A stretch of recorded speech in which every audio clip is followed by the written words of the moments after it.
हिंदी व्याकरण में आज का हमारा टॉपिक है अनुच्छेद लेखन, जो कि बहुत ही इम्पोर्टेंट टॉपिक होता है। हर एग्जाम में लगभग अनुच्छेद लिखने के लिए पूछा जाता है। तो देखिए, अनुच्छेद लेखन किस तरह से किया जाता है।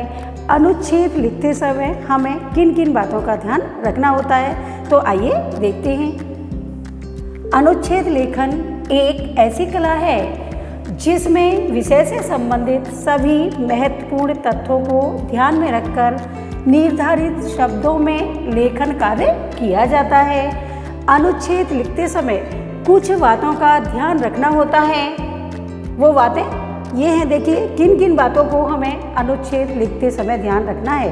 तो देखिए, सबसे पहले सामान्यतः 80-100 शब्दों का अनुच्छेद होना चाहिए।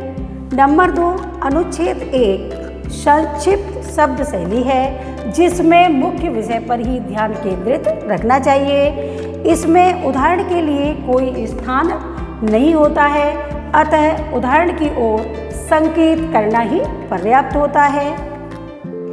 सभी वाक्य आपस में सह संबंधित होने चाहिए, यानी कि सभी वाक्यों का आपस में संबंध होना चाहिए, अर्थात वे एक दूसरे से जुड़े होने चाहिए। प्रथम और अंतिम वाक्य सारगार्भिक और प्रभावयुक्त होना चाहिए। भाषा की शुद्धता और शब्दों के चयन पर विशेष ध्यान रखना चाहिए।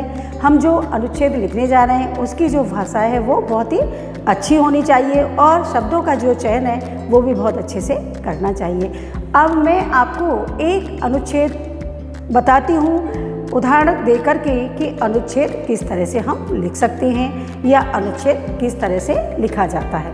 तो देखिए, हमारा आज का अनुच्छेद लेखन का टॉपिक है समय का महत्व, जो कि हर व्यक्ति के लिए मूल्यवान है और बहुत ही इम्पोर्टेंट टॉपिक है। अधिकांश परीक्षा में भी ये टॉपिक अवश्य आता है। तो देखिए किस तरह से हम अनुच्छेद लिख सकते हैं। तो देखिए, जब भी अनुच्छेद आपको लिखने के लिए आएगा तो उसके लिए कुछ संकेत बिंदु भी लिखते समय दिए जाते हैं। तो देखिए, संकेत बिंदु क्या हैं।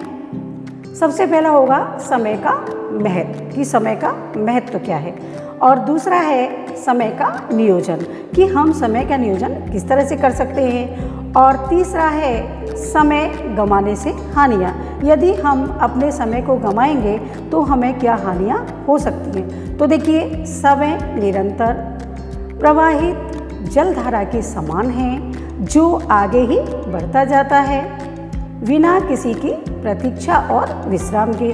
समय कभी भी किसी की ना तो प्रतीक्षा करता है ना ही विश्राम करता है।